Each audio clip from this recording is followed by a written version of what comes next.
habang mabigyan naman ang may 110 mga trabahador sa barangay.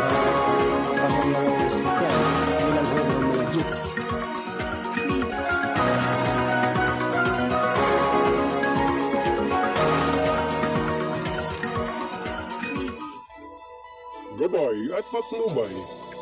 Palatuntunan ng bibigay inspirasyon, tatalakay sa iba-ibang pangyayari sa loob at labas ng ating bansa.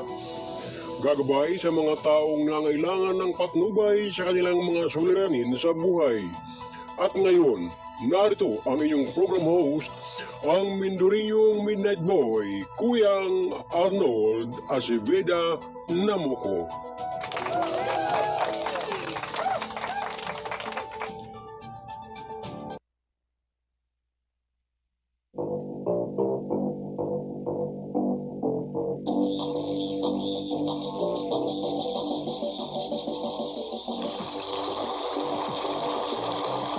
Alright, Luzon, Visayas at Mindanao. Kayo po ay nakikinig at nanonood dito sa KBS RMM News TV. Radyo na, dyaryo pa. Sa ating palatuntunang gabay at patnubay. Dito sa Kasado Broadcasting Service. Ang responsabling mga mamamahayag. Ano man ang layat lingwahe mo basta't kayo ay Pilipino. Ito ang boses mo. At sa pangalan po ng ating station manager, Kuyang Alan Valenzuela Bordeos. At syempre naman mga kababayan, ito po ang abang lingkod ninyo, ang kuya ng lahat. Ang Mindurinyong Midnight Boy bagamat hindi ganong kagwapuan. Sigurado namang ito inyong maasahan, ang inyong Kuyang Arnold Aceveda Namuko. Dito sa ating palatuntunang gabay at patnubay.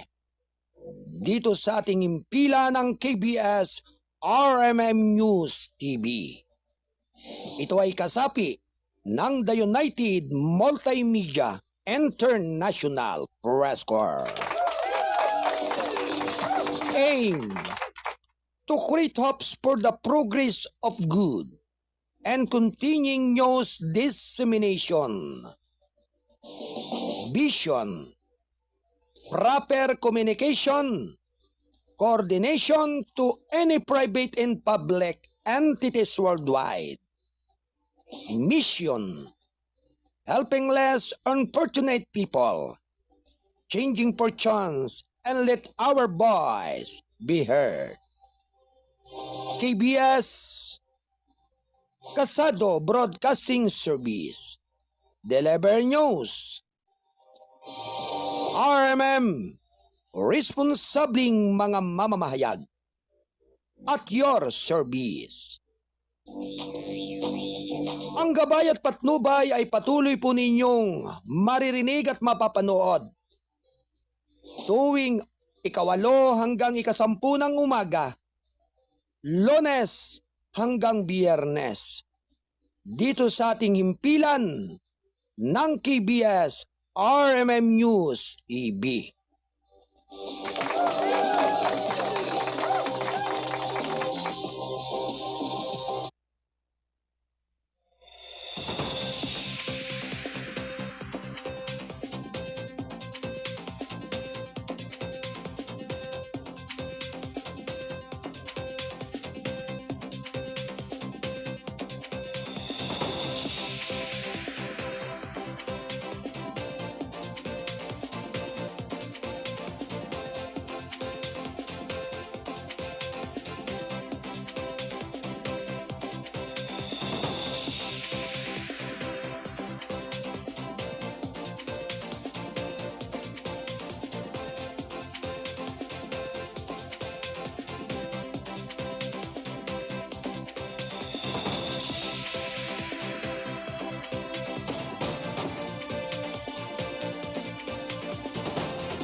Apat na minuto bago ikasyam ng umaga.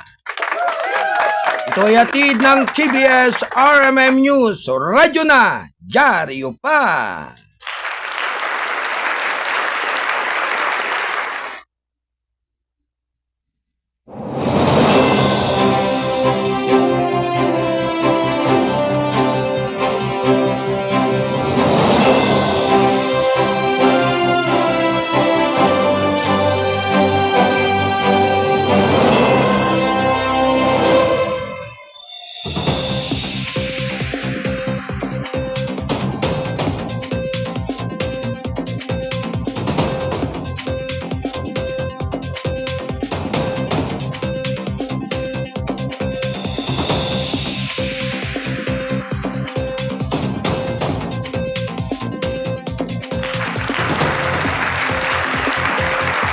Alright mga kababayan, good morning, good morning, good morning Pilipinas! Sa ating lahat ng mga taga-subaybay, Luzon, Visayas at Mindanao. Mapagpalang araw po ngayong araw ng Biyernes, April 4, 2025 ng taong kasalukuyan. Magandang umaga po sa lahat ng ating mga taga-subaybay. Bagamat kahapon po ay wala tayong hindi tayo nakapag-program dahil nga po sa may mahalaga pong inaasikaso ang inyong abang lingkod.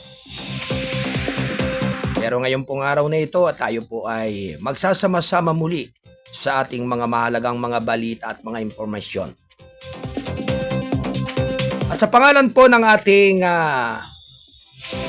mga kasamahan, lalong-lalo na ang ating station manager, Kuyang Alan Bordeos. At sa ating pong nakakasama po rito sa ating technical site, sina Ate Rose Marie Padiron at Ate Del Rose Aldea Santos bilang tumatayong production assistant. Ang pagsasayang papawid po ng ating palatuntunan ay ganap na 8 ng umaga hanggang 10 ang official time ng umaga. At ito po ay Lunes hanggang Biyernes. Kaya sama-sama po nating gabayan ang ating palatuntunan. At syempre sa lahat po ng ating mga kasado patroller na naka-standby sa iba't ibang area ng ating kapuluan dito sa Luzon, sa Visayas at Mindanao. Syempre included National Capital Region. Standby report sa ating mga kasado patroller na sabi nga'y ganap na nakahanda upang iparating yung kanilang mga mahalagang mga balita sa ating mga taga-subaybay. Anyway, sa lahat po ng mga kapatiran at samahan ng HPP Divine Healing, Viva San Benito dyan sa lalawigan po ng Mimarupa dyan sa Oriental Mindoro. Magandang umaga po sa inyong lahat. At syempre sa pamumuno po ito ni Brother Robin Pamilara at ni Brother Ansel Arroyo. Magandang morning po sa inyong lahat diyan. At ganoon din po kay na Sister Marlina Padriquilla at Sister Analisa Minguela. Ganon din kay Brother Gerald Gasik, at kay Brother Celso Cueto. Yan. Magandang umaga po sa brother at sister ng Kawanggawa Pag-ibig Pananampalataya. At syempre, ganon din po, binabati po natin ng magandang morning ang lahat po ng ating mga nanonood ngayong umaga, ngayong araw ng Biyernes. Sa lahat po ng ating mga kababayan, sa ating mga OFW na naandyan sa iba't ibang dako ng mundo. Magandang gabi at araw po sa inyong lahat dyan. At naway laging sumainyo ang kalakasan at katatagan ng inyong pangatawan upang maging malayo sa anumang uri ng sakit at karamdaman, maging sa pagdurusa man o mga pighati. Lagi na lamang po ninyong isaisip at isaloob na ang laging pagdarasal at pananalangin sa ating dakilang may kapal ay lagi po ninyong ganapin sa araw-araw ng buhay at sa araw-araw ng ginagawa. Siyempre, una tigit po, siya po yung nangunguna para sa ating lahat, ang ating mahal na Panginoon. At siyempre, ganun din po sa lahat po ng ating mga kasamahan sa hanap buhay, sa ating mga kasado patroller, sa lahat po ng columnista at writer ng Kasado Media Group, magandang umaga sa inyong lahat. At ganoon din po sa bumubuo ng Rizal Provincial Police Press Corps sa pangunguna po ng ating masipag at gentleman na Pangulo, President ng Rizal Provincial Police Press Corps, si Sergeant Major Kuyang Donato Bellones. At kay paring Wayne Lauson, kay Kuyang Ate Roderica Rivera, kay Kuyang Jerry Acuno, kay Kuyang Alan Bordeos at kay Kuyang Arnold Paharon Jr. Magandang umaga po at siyempre sa mga chairman of the board sa pangunguna po ni ni Kuyang Dan Torbeles, Ate Aida Takikana, Kuyang Ricardo Luli Eslita, Ate Cora Biernes, Kuyang Arman Patulot, Ate Vicky Studio, Ate Pau de la Cruz, Kuya Bernie Gamba, Kuyang Mike Francisco at ang inyong abang lingkod bilang Chairman of the Board ng Rizal Provincial Police First Corps, ang inyong Kuyang Arnold Aceveda na po. Anyway, mga kababayan, samahan po ninyo ako sa loob ng 2 oras ng ating pagtatanghal sa ating palatuntunang gabay at patnubay. At syempre, binabati po natin ng magandang umaga ang pamunuan po ng 2ID Press Corps. Una po ng ating presidente, si Ate Pau de la Cruz Muhar. At syempre, sa buong pwersa po ng Armed Forces of the Philippines, sa Chief of Staff na si General Romeo Browner Jr. Magandang morning. At kay Major General Cirilo C. Balauro Jr., ang commander ng 2nd Infantry Division Jungle Fighter ng Philippine Army. Magandang umaga po sa inyo lahat. At syempre sa lahat po ng ating mga miyembro at mga kasamahan ng 2ID Press Corps. Magandang umaga po sa inyong lahat dyan, At syempre, may pagdaraos po kayo ng inyong 49th anniversary ng 2ID Press Corps, sa April 8. Yan. Good luck po sa inyong lahat at sumainyo ang kay gandang araw ngayong araw ng Biyernes.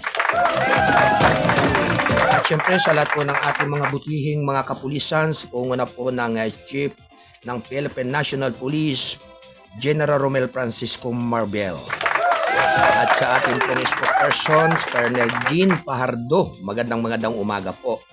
Likewise kay Brigadier General Roger Quezada, ang Regional Director ng Region 4B Mimaropa. Kay Brigadier General Paul Kenneth Uhay Lucas, ang Regional Director ng Region 4A Calabarzon, magandang umaga po sa inyong butihing tanggapan. Likewise, ganun din po kay Police Lieutenant Colonel Chitadel Gawiran, ang PIO Chief ng Public Information Region 4A Calabarzon. Magandang morning po. At syempre sa ating pumagiting na Provincial Director Police Colonel Felipe B. Maragon. Alright. Sa lahat po ng ating mga taga-subaybay, naririto po ang ating mga pangunahing mga balita. Round 1. Ready, To go! all Kasado Patroller, standby report makaraan ng ilang pagbabalita.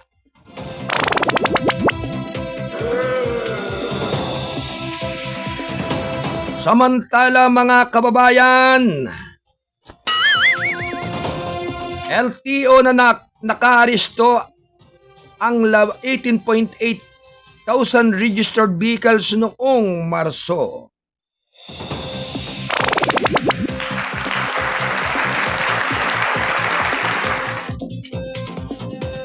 Ganap na 5 minuto makaraan ang 9 ng umaga. Ito yatid ng KBS RMM News.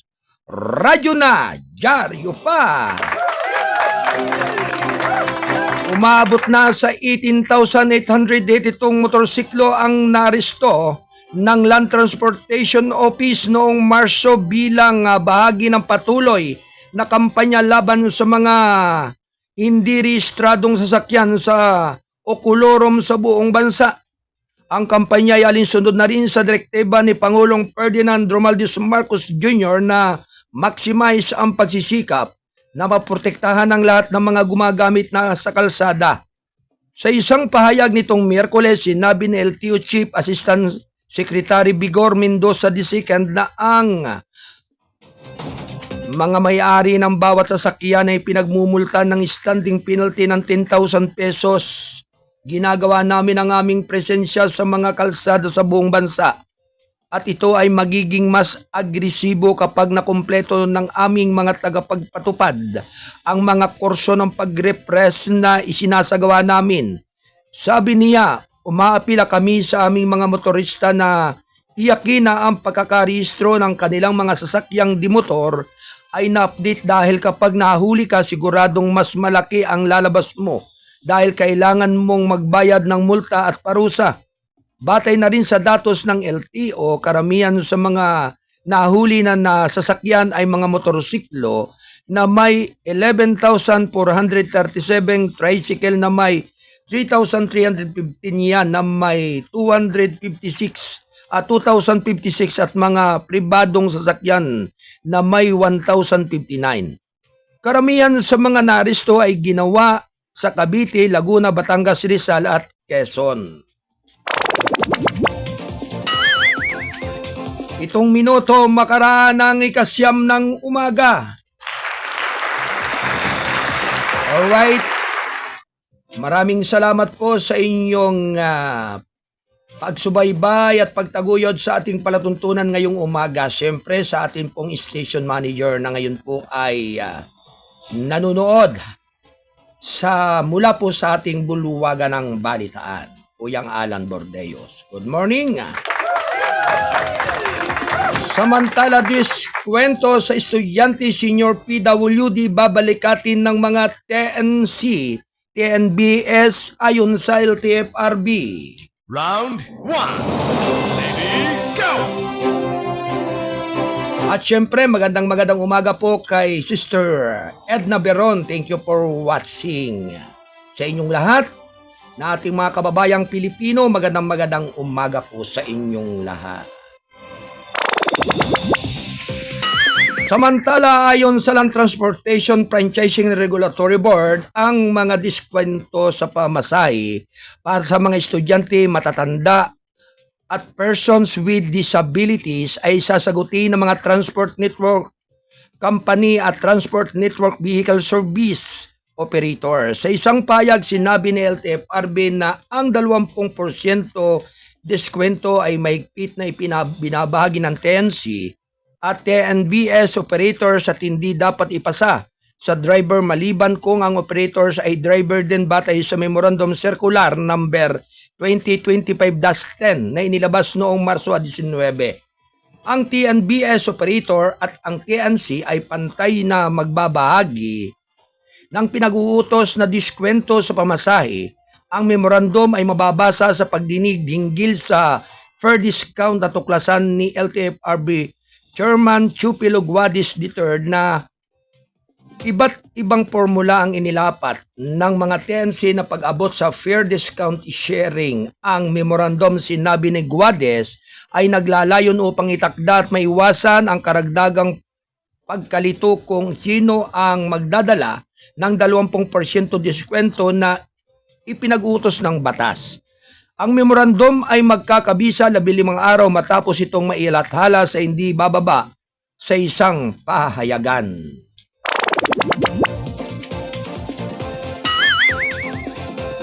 Alas 9:10 ng umaga.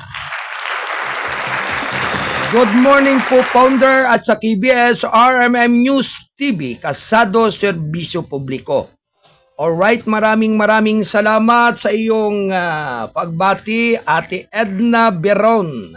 Good morning. Ang Mendorinya, nating kababayan. Alright? Tuloy-tuloy lamang po mga kababayan ang ating balitaan. DA, ripasuhin ang 30 taong gulang na patakaran sa minimum access volume ng baboy.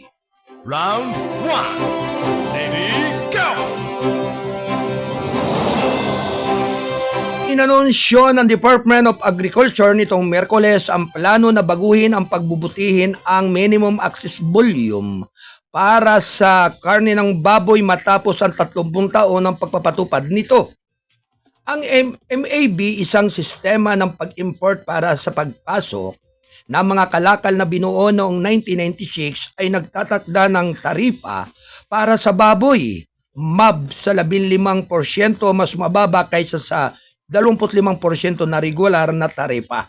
Ang alokasyon ng MAB ay kumulang 55,000 metriko tonelada sa kabuuan na may 30,000 metrik na inilaan para sa mga processor at negosyante ng karne. Nauna rito, inihayag ng DA ang plano na maglaan din ng 15,000 metrik na Food Terminal Incorporated at Planters Product Incorporated para sa intervention ng merkado, habang ang natitirang 10,000 metric ay pantay na ipamahagi sa iba pang mga karapat-dapat na mga nangangalakal. Sa ibang pahayag, sinabi ni DA Secretary Francisco Tio Laurel Jr. na mayroong maraming puwang para sa pagpapabuti sa 3 dekada ng MAB. Binabago namin ang mga patakaran sa MAB. Ang policy, ang planning office ng DA ay nasa trabaho at kailangan nilang magkaroon ng output sa Oktubre ngayong taon, sabi niya. Ang nakakalungkot na bahagi tungkol dito, ang mga mamimili ay hindi nakikinabang, pinababang taripa. Sa ngayon, sinabi niya na mas mababa sa 20% ng 130 quota holders ang nakakuha ng karamihan sa kabuuang MAB sa ilalim ng kasulukuyang mga patakaran. Sa katotohanan, 22 MAB quota holders account para sa 55% ng kabuuang volume, sabi ni Tio Laurel. Sa breakdown, 47 na 130 quota holders account para sa 80% ng 55 metric tons MAB. Samantala, 22 at 47 quota holders na ito ang bumubuo ng halos 70% ng nasabing volume. Alas 9:14 ng umaga.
Alas 9:15 ng umaga, ito'y atid ng Balitang Kasado, ang pahayagang balanse at totoo.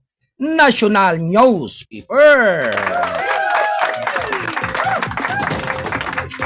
Samantala, tuloy-tuloy lamang po ang ating balitan.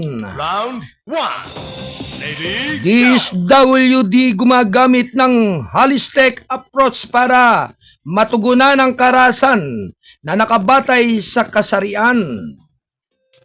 Round 1. Lady, go! Ayon sa tagapagsalita ng ahensya nitong Miyerkules, patuloy na nagbibigay ang Department of Social Welfare and Development ng komprehensibong programa para suportahan ang mga biktima at mga salari ng gender-based violence. Sinabi ni DSWD spokesperson Assistant Secretary Irene Dumlao na ipinatupad ng ahensya ang Comprehensive Intervention Against Gender-Based Violence na naglalayong mabawasan ang kahinaan ng mga kababayan, kalalakihan, batang babae at lalaki sa pamagitan ng pagpapabuti ng akses at dekalidad na pagtugon at reintegration services. Habang itinataguyod ang aktibong pakikilahok sa mga inisyatibo sa pag-iwas sa karahasan, sa pangailangan mababawasan ang insidente ng karahasan na nakabatay naman sa kasarian sa parehong normal at mga sitwasyong pang-emergency. Krisis ang CIAGB o SIAGB na ay isang holistic na balangkas ng edinisinyo upang maiwasang matugunan at muling isama ang mga individual na epektado ng GVV. Sinabi niya na ang programa ng Si Yagvi ay may tatlong bahagi na pag-iwas,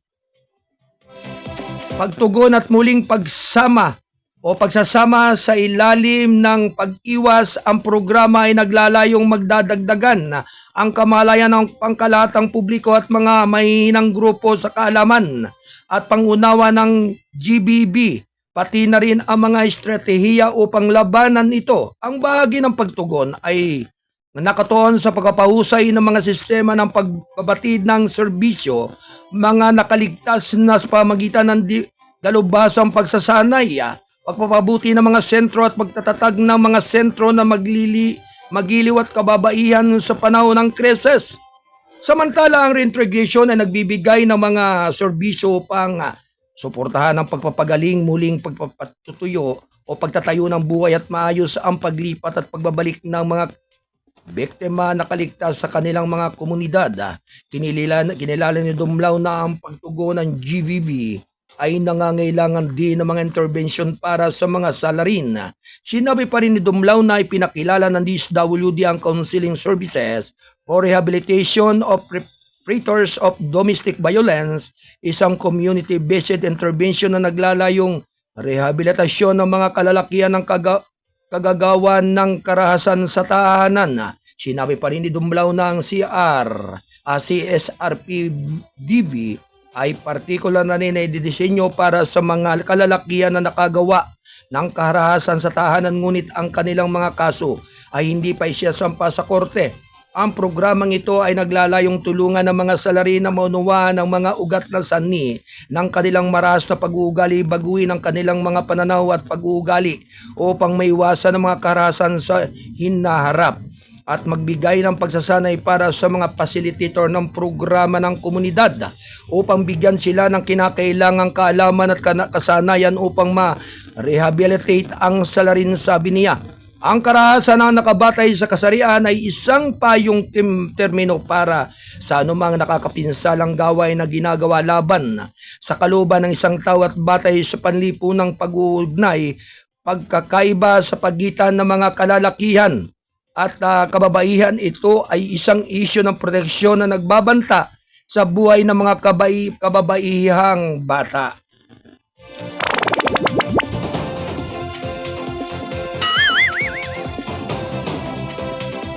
Dalawampung minuto makalipas ang 9:00 ng umaga.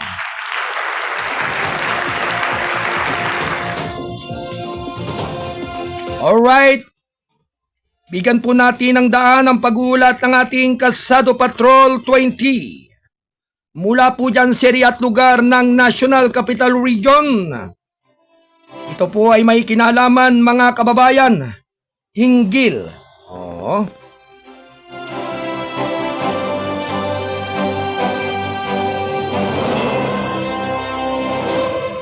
Ito po ay sa pangunahing opisyal ng DEC pinag-resign. Ang detalye po ay manggagaling po sa ating Kalsado Patrol 20 mula po dyan sa area at lugar ng Quezon City, si Kuyang Don Robert Ramero. Alright, Kuyang Don Robert, standby report.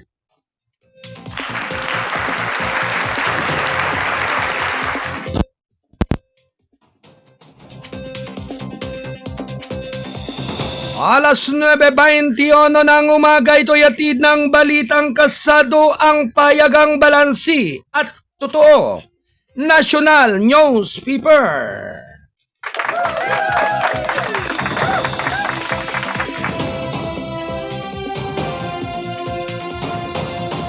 Anyway, magandang umaga po sa lahat po ng ating mga tumatakbong mga kandidato.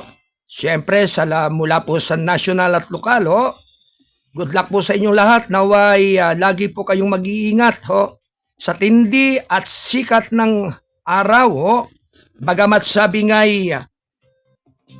po ay sobrang init, kailangan po talaga'y magdala kayo ng pananggalang upang sa gayon ay maiwasan po yung matinding init o heat stroke na maaari po ninyong maranasan sa inyong mga pag-ikot at paglalakbay sa iba't ibang area po dito sa ating kapuluan. Anyway, tanggapin po natin ang pag-uulat ng ating Kalsado Patroller na nasiriyan po sa lugar ng Metro Manila.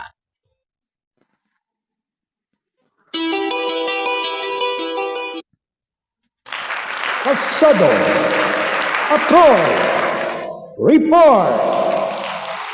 Ito po ay may kinalaman mga pangunahing opisyal ng DEC pinagre-resign. Ang detalye po ay magmumula sa ating Kasado Patroller na nariyan po sa National Capital Region, si Kuyang Don Robert Ramero. Alright, Kuyang Don, good morning!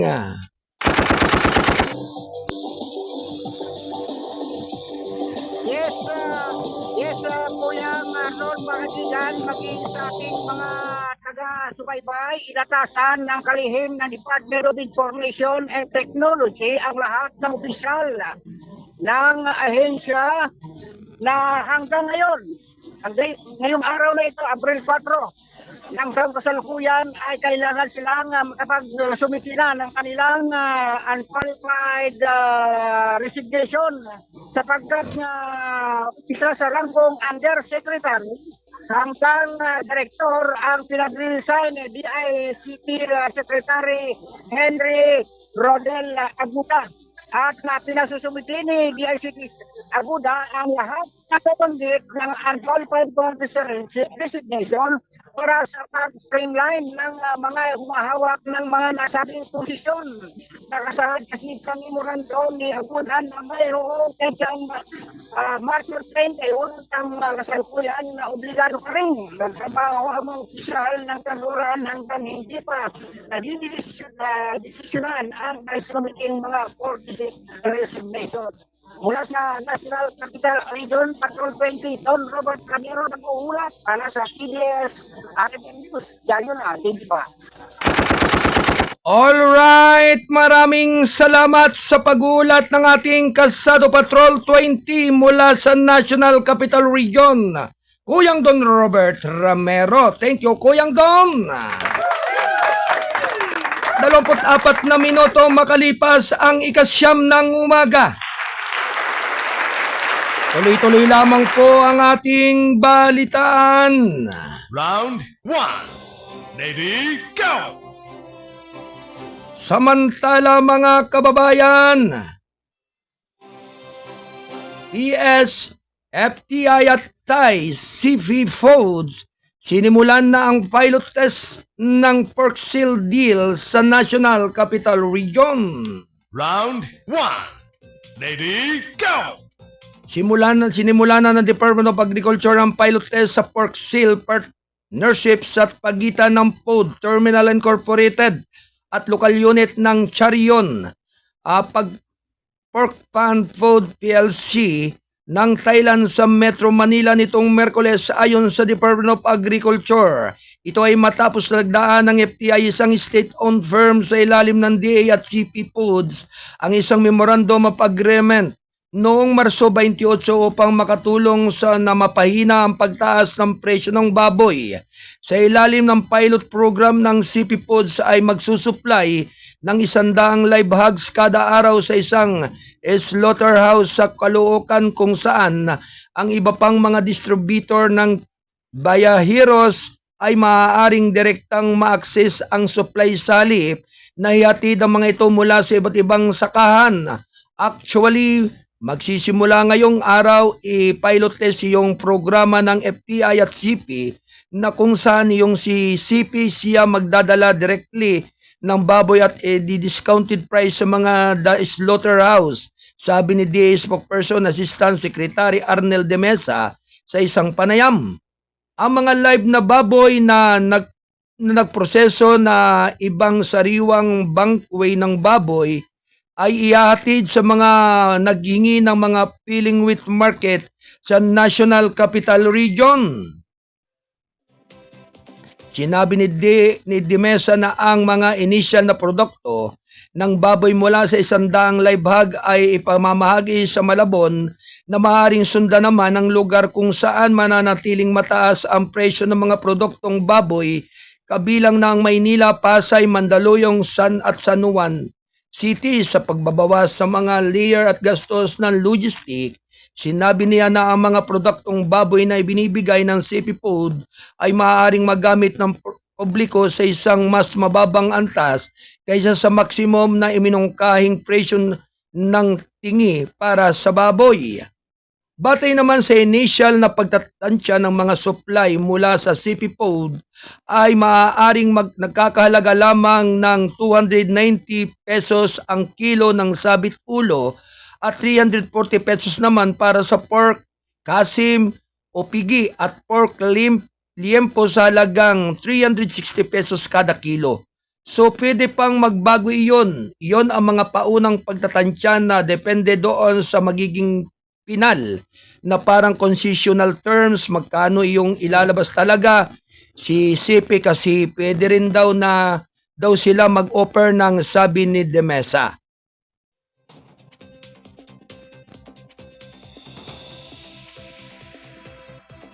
Ang CP Foods ay maaaring umabot sa 210 pesos ang kilo hanggang 220 pesos ang kilo.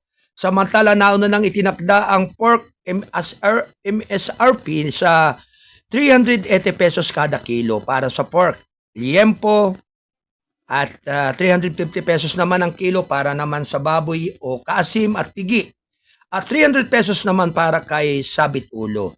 Gayunman inulit ng DA ang mababang pagsunod sa MSRP sa baboy na halos 40% habang 88% naman para sa pagsunod sa napagkasundo ang presyo ng farm gate at mga stockholders. Nauna rito, inihayag ng FTI ang plano na palawakin ang nasabing pilot program kasama na ang CP-POD sa iba't ibang mga hog raisers na napatunayang matagumpay upang gawing mas madaling ma-access ng mga mamimili ang mas murang karne ng baboy.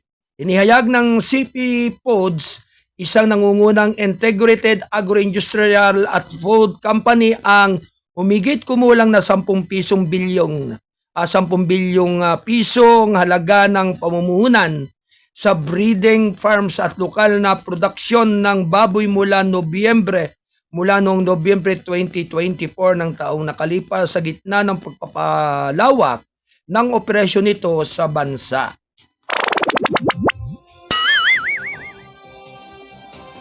Dalawamputsyam na minuto makalipas ang ganap na ikasyam ng umaga.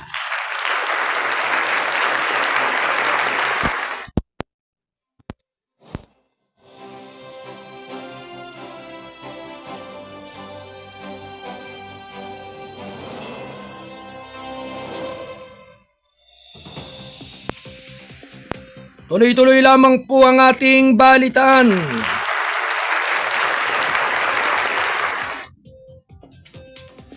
DSWD nagpadala ng tulong sa mga pamilyang nasalanta ng flash flood sa bayan ng Sarangani.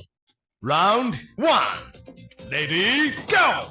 Sinimula ng Department of Social Welfare and Development ang pagpapadala ng family food packs sa iba't ibang uri ng relief assistance sa mga pamilyang naapektuhan ng flash flood sa ilang barangay sa Glan, Sarangani dahil sa malakas na pag-ulan na dala ng mga elderlies. Inatasan ni Secretary Rex Gatchalian si Regional Director Lorito Cabaya Jr. ang ating Field Office 12 Sergeant na nakipag-ugnayan sa mga apektadong local government units para sa posibleng kahilingan para sa relief augmentation. Sinimula na ang aming FO ang pagpapadala ng mga FFP na sa munisipalidad ng Glan. Assistant Secretary Irene Dumlao of the DSWD's Disaster Response Management Group said in a statement on May Wednesday. Nitong Martes hindi bababa sa 2,792 pamilya o 13,916 individual mula sa 8 barangay sa Glan ang apektado ng weather system. Ayon pa rin sa DSWD, may kabuang 404 na pamilya o 2,020 individual ang nasa kasalukuyang nanungol sa municipal gymnasium sa apektadong munisipyo. Tiniyak namin sa mga LGUs na handa ang DSWD na magpadala ng augmentation support sa sandaling ito. Ang ahensya ay may 691 milyong pisong halaga ng standby funds na profession relief stockpile, sabi ni Dumlao. Ang DSWD Susak Sergeant na sumasaklaw sa mga lalawigan ng Cotabato,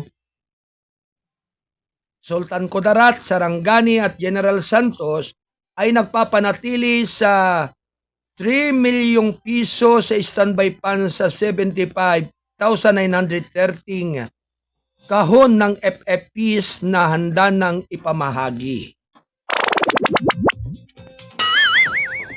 32 minuto makaraan ang ikasyam ng umaga.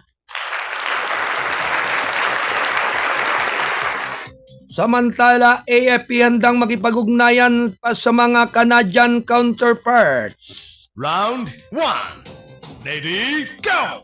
Ipinahayag ng ang Forces of the Philippines itong Miyerkules ang kahandaan nitong makipag-ugnayan ng higit pa sa mga kasamahan nito sa Canadian Armed Forces kasunod ng pagbisita ng hepe nito sa punong ihempilan ng AFP sa Camp Aguinaldo, Quezon City. Malugod na tinanggap at nakipagpulong si AFP Chief of the Defense Staff General Marie Annabel Jenny Carignan ni AFP Chief of the Defense Staff General Marie Annabel Jenny Carignan sa courtesy call ng huli. Sa kanilang pagpupulong, muling pinagtibay ni na Browner at Carignan ang kanilang pangako sa kapayapaan at seguridad sa rehiyon.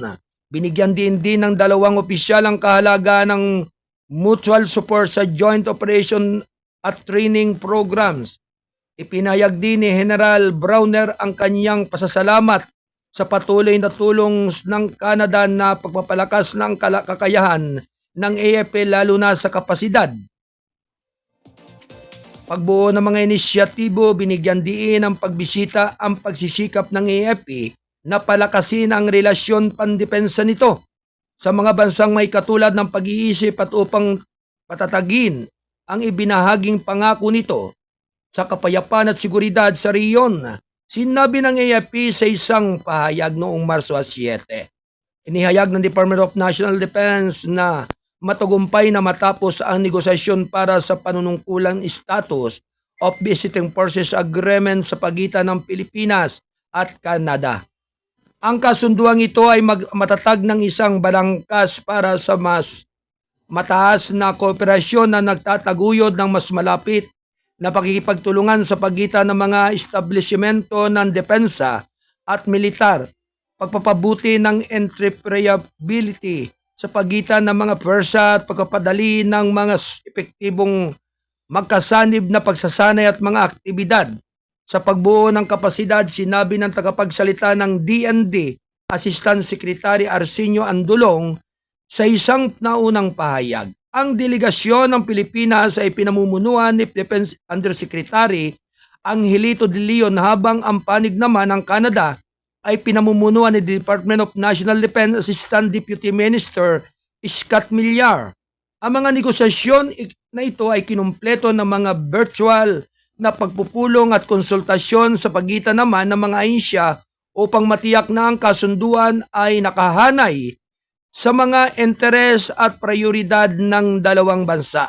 Dagdag niya, nagsimula ang formal na negosasyon noong Enero 16 kabilang na sa Philippine Negotiation Panel sina Presidential Commission on Visiting Forces, Undersecretary Antonio Habulan Jr., DND Assistant Secretary Marita Roro at Eric Lawrence D., Department of Foreign Affairs Assistant Secretary Sosi Victor Chan Gonzaga at Patrick Chuasuto at Officer in Charge Paulo Sarit at Department of Justice Undersecretary Raul Vasquez at Chief State Counsel Dennis Arbin Chan. Ang delegasyon ng Canada ay binuo ng mga kinatawan ng Kagawaran ng Pambansang Depensa at Global Affairs Canada. Kasunod ng ika-75 anibersaryo ng relasyong diplomatiko ng Pilipinas at Canada noong 2024, muling pinagtibay ng dalawang bansa ang kanilang pangako na palalakasin ang bilateral na relasyon sa pamagitan ng pagtatapos ng SOFA. Sinabi ni Andulong na ang pagunlad na ito ay nagtatampok ng pangako ng Pilipinas na palakasin ang internasyonal na pagkikitugon at itaguyod ang seguridad at sa rehiyon.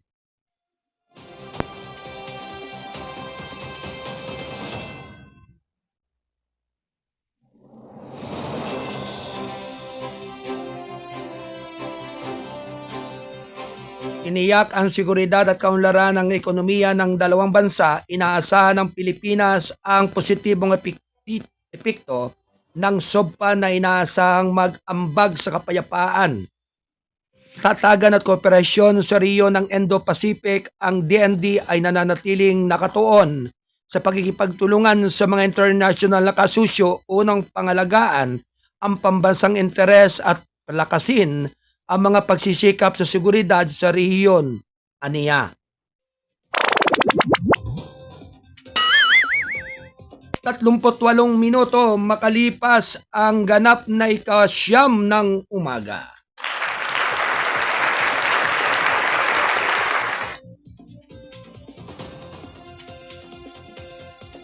Samantala, tuloy-tuloy lamang po ang ating balitaan. Alright, Kasado Patrol 25, standby report.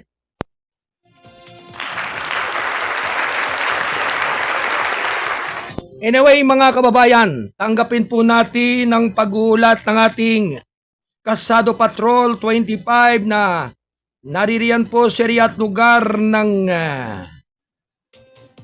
Cavite. Barangay Captain ng isang bayan ng Maragondon, Cavite, naharap sa kasong paglabag sa COMELEC Resolution number 1104.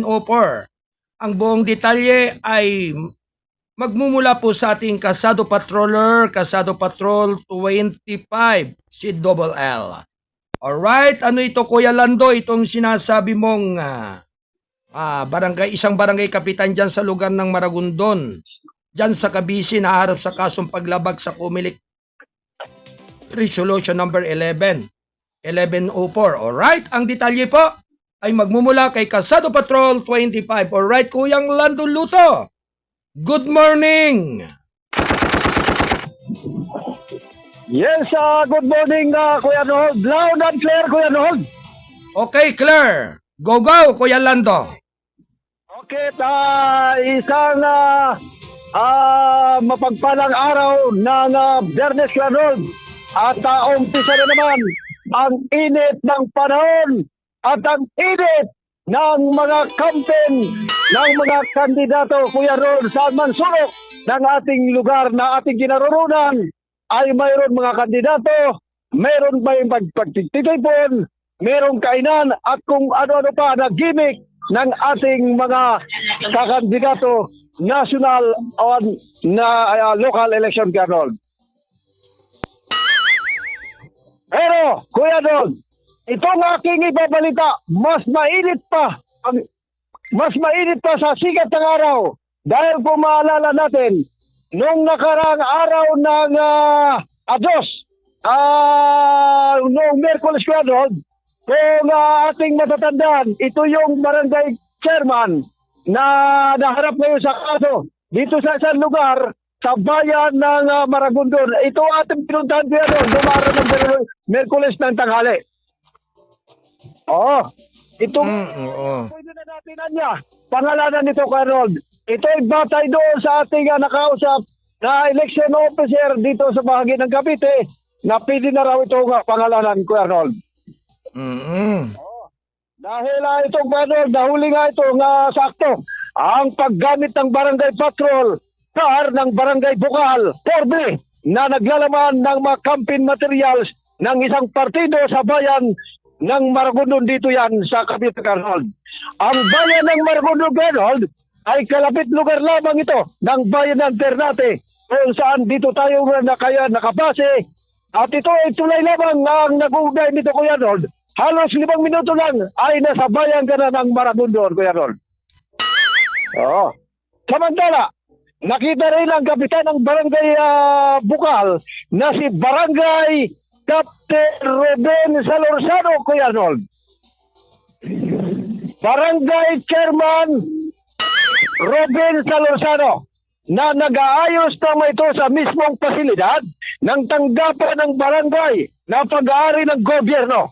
Dahil dito, Kuya Nold, kakasuhan ang nabanggit na kapitan dahil sa paglabag sa COMELEC Resolution number 1104 o Misuse of Government and Equipment and facilities for campaigning. Patuloy naman na Kuya Rod ang pagpapaalala ng Commission on Elections na huwag gamitin ang pag-aari ng pawalaan para sa kampanya dahil malinaw ito'y paglabag sa batas. Mula dito sa lalawigan ng Cavite, particular dito sa bayan ng Maragondon at Ternate, sa lalawigan ng Cavite, Patrol 25, ako si Double Kuya Lando Luto para sa KBS Army News, Diaryo na TV ba? Maraming salamat na to you. Happy weekend. Alright, maraming salamat sa pag-ulat ng ating Kasado Patrol 25 mula kay Double L. Thank you, Kuya Lando. Yan nga po ang ginagayon natin mga kababayan, yung paglabak sa resolution, COMELEC resolution number 1104. Yan po ay bawal talaga yung paggamit ng ating vehicular service ng ating gobyerno sa campaign material o pangangampanya. Kaya naku, kawawa. Samantala, 43 minuto makalipas ang 9:00 ng umaga.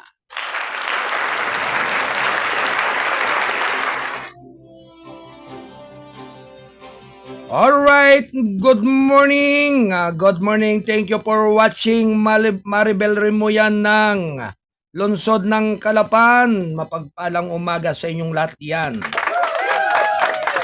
Tuloy-tuloy lamang po ang ating balitaan. Walang indikasyong Taal Grass Fire dahil sa aktibidad ng bulkan ayon sa Philbox. Round 1. Ready, go! Sinabi ng pinuno ng Philippine Institute of Volcanology and Seismology nitong Miyerkules na walang indikasyon na ang grass fire na nasubaybayan sa Taal Volcano Island noong Abril 1 ay sanhi ng aktibidad ng bulkan. Ayon pa rin sa Philbox, ang grass fire sa southwest portion ng TBI ay unang kumalat sa dakong alas 11:24 ng umaga noong Abril 1 at tatapos ng alas 2 ng umaga noong Abril 2. Siguro dahil sa natural na pag-aapoy dahil sa tuyong panahon, maaari rin itong sanhi ng mga tao ng puwit ng sigarilyo ng isang tao. Halimbawa, sabi ni Philbox Director Teresito Baculcol sa Philippine News Agency sa isang panayam. Kasalukuyang iniimbestigahan ng San Nicolas MDRRMO ang insidente, dagdag niya. Ang ilang mga pagkakataon ay maaaring mag-trigger ng isang grass fire sa paligid o malapit sa isang aktibong bulkan. Isa na rito kung sobrang init ng panahon at walang pag-ulan. Ang sigarilyo, bonfire at anumang bukas na apoy ay maaari ring maging sanhi ng grass fire, sabi ni Baculcol. Sa mas aktibong bulkan, ang paglabas ng mainit na gas at laba ay maaari ring mag-trigger ng grass fire. Sa mga nakahiwalay na kaso, ang kidlat ay maaaring maging sanhi ng grass fire, sanhi ni Baculcol. Ipinaalala niya sa publiko na ang TBI ay isang permanent danger zone, kaya ipinagbabawal ang pagpasok sa lugar na ito. Iwasan ang paglapit sa mga lugar kung saan may sunog, magsuot ng face mask kung ang usok blinds with the air and reaches crowded places. He said, pinapayuhan din ng publiko na huwag magtapon o mag-iwan ng mga nasusunog sa mga tuyong lugar na nakapalibot sa bulkan. Hinihikayat din ang mga ito na mag-ulat sa mga lokal na autoridad kung may nakitang sunog. Samantala, sinabi ni Baculcol na naging malabo ang IP camera sa bulkano ng Taal, Binintiyang Munti Observation Station noong Martes, marahil dahil sa init mula sa grass fire. Noong Miyerkules, bumalik sa normal ang kamera at walang instrumento sa istasyon ang naapektuhan, aniya. 47 minutos makalipas ang 9:00 ng umaga. Ito pa rin ang palatuntunan ng gabay at patnubay dito sa ating himpilan ng KBS RMM News. Radyo na, Diaryo pa.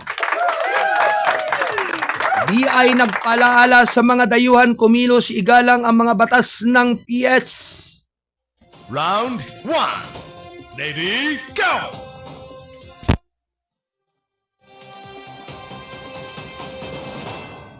Muling ipinalalahanan ng Bureau of Immigration ang dayuhang bumisita sa bansa na igalang ang mga Pilipino at mga batas ng bansa.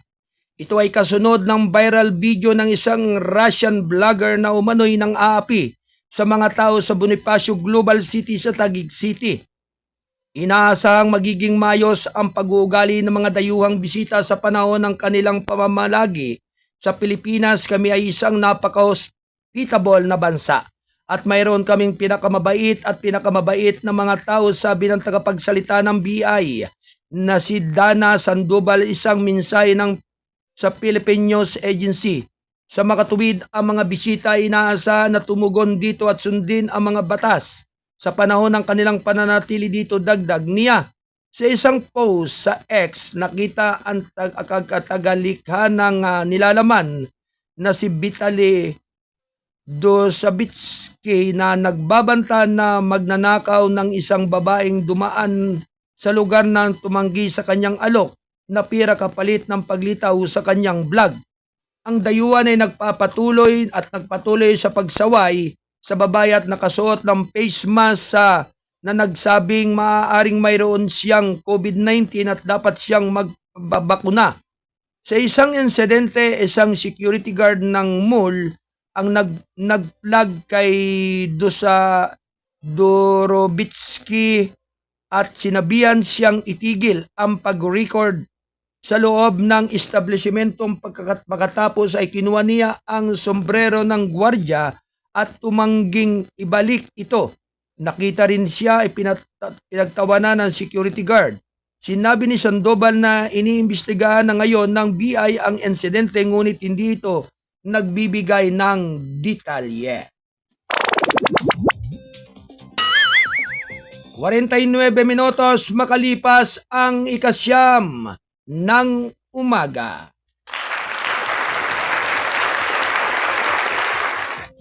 MMDA nahuli ang mga tauhan sa payroll thief scheme. Round 1. Ready, go!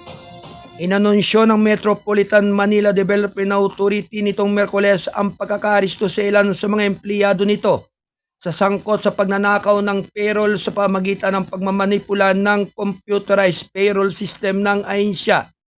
Sa isang pahayag, sinabi ng MMDA ang scheme na ginawa ng mga tauhan sa ilalim ng payroll division nito na illegal na kinuha o kumuha ng maliliit na halaga mula sa sweldo ng mga target na empleyado at inilipat ang mga halagang iyon sa kanilang mga account. Kaagad at tuklasan ito, isang reklamo ang isinampa sa may hindi bababa sa MMDA Chairman Romando Artes bilang complainant. Sabi nito, pinangunahan ni MMDA General Manager Procopio Lipana ang pag-aresto sa mga empleyado na sangkot sa plano at isinagawa ang inquest proceedings. Bilang bahagi ng pagsisiyasat, nabanggit nito na ang isang mas malalim na pagsasabwatan ay nalantad sa umano'y paglahok ng mas maraming empleyado. Ang mga formal na reklamo laban sa mga empleyado na ito ay inihanda at isang malakas na kaso ang ginagawa para paghahain ng mga non-billable na singil laban sa mga salarin. Inilagay din sila sa ilalim ng preventive suspension at na-secure din ang kanilang mga computer sa trabaho, sabi nito. Bukod dito, sinimula ng MMDA ang internal audit at investigasyon at naglagay ng mga hakbang sa kaligtasan upang maiwasan ang mga katulad na insidente sa hinaharap. Rest assured na mas malalim ang pag-aaral ng MMDA sa bagay nito at sisiguraduhin na ang lahat ng responsable ay sasampahan ng kaso at parurusahan ng naaayon, sabi nito. Hindi pa nilalabas ng MMDA ang pangalan ng mga sospek at patuloy pa rin ang investigasyon sa kaso.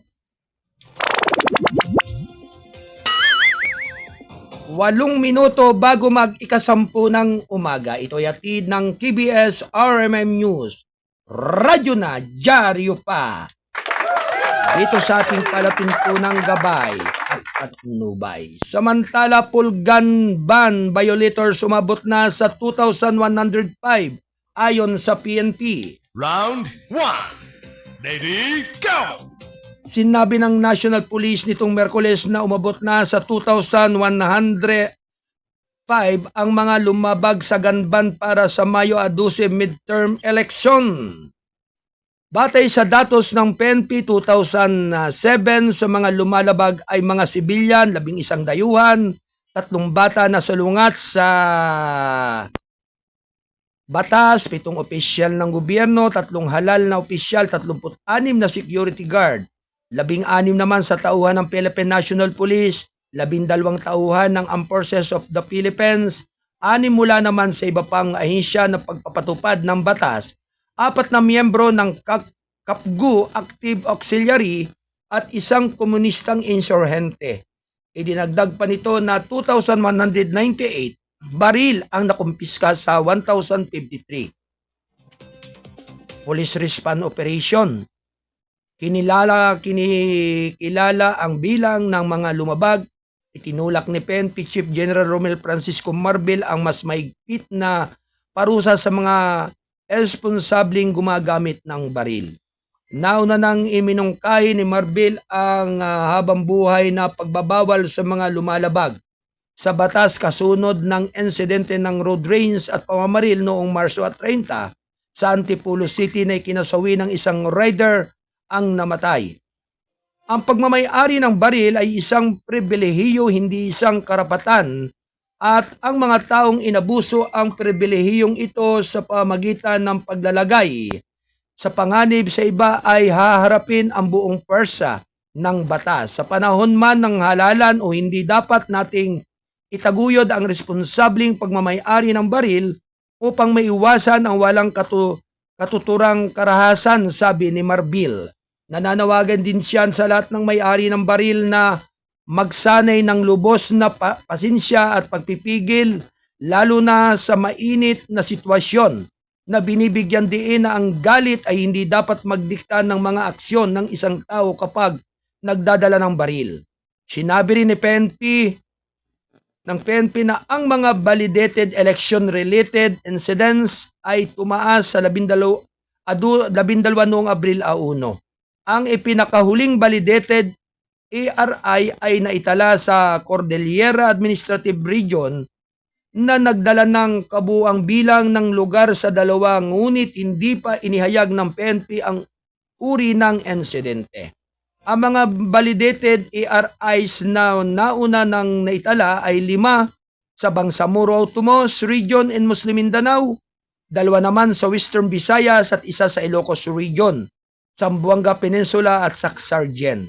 Pinag-aaralan pa ng mga otoridad ang 2 hinihinalang ARI sa BARM at 1 sa Zamboanga Peninsula. 4 na minuto bago mag-ikasampu ng umaga.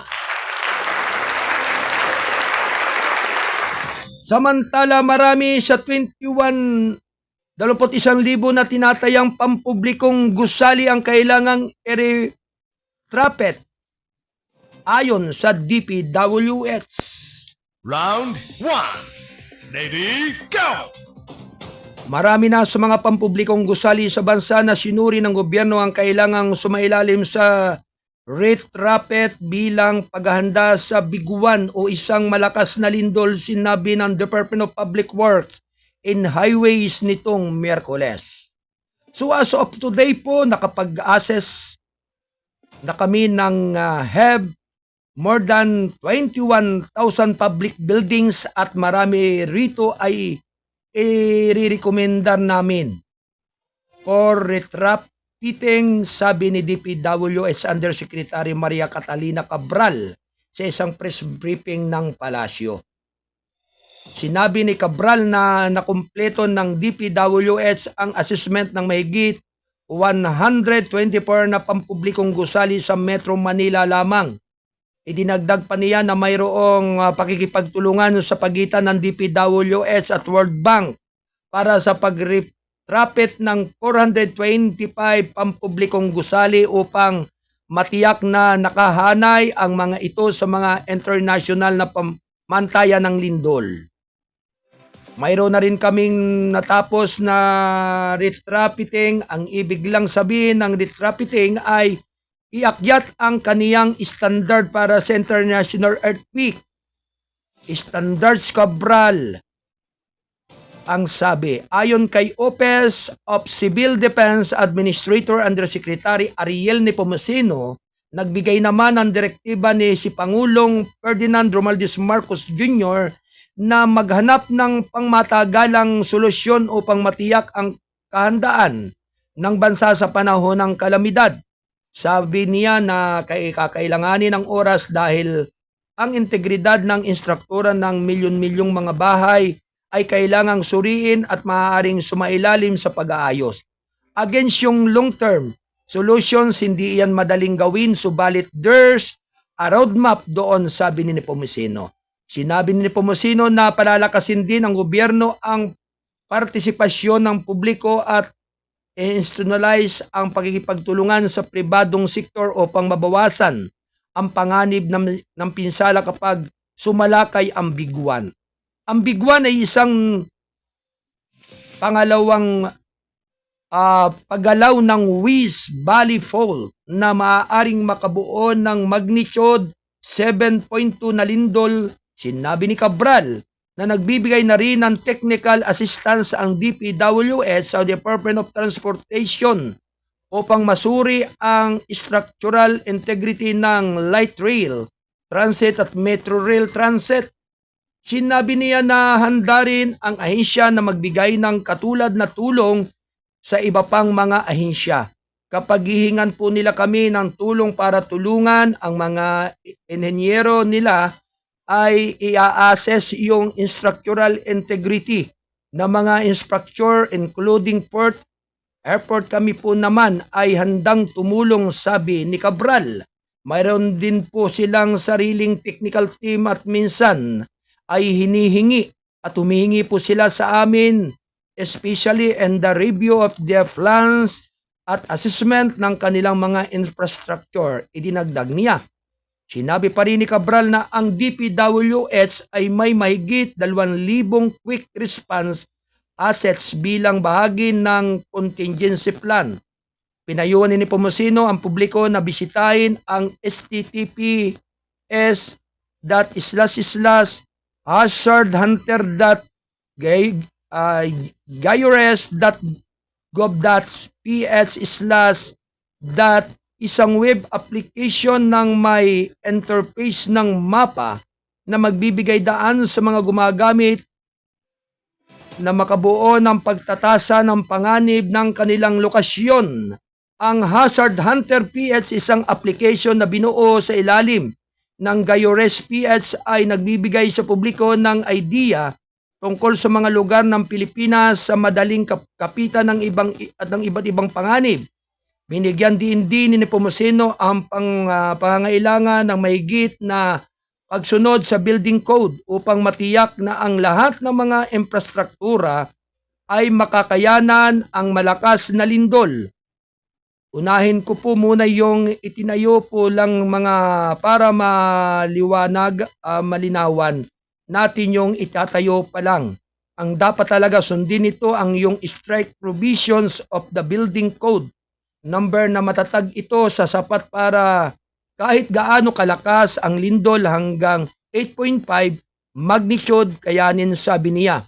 Ngayon yung mga nakatayo, engineering solution naman po. Of course, hindi lang ang national government ang gagawa niyan.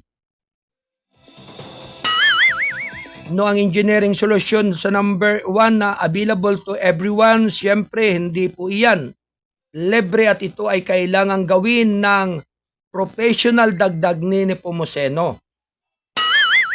Sinabi ni Philippine Institute of Volcanology and Seismology Director Teresito Bacolcol na ang biguan ay hindi lalampas sa magnitude na mas mataas sa 7.2 dahil ang magnitude ay batay sa haba ng fault. Ang hindi naman nag-increase yung length ng fault so that the maximum magnitude earthquake that can be generated by the West Valley Fault, sabi ni Bacolcol. 2 minuto makalipas ang 10:00 ng umaga.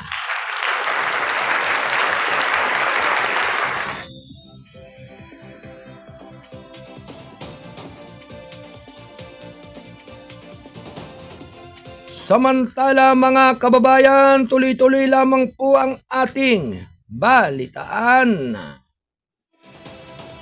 Round 1. Ready, go! LGU sinimok na palakasin ang paghahanda matapos ang pagyanig sa Myanmar at Thailand.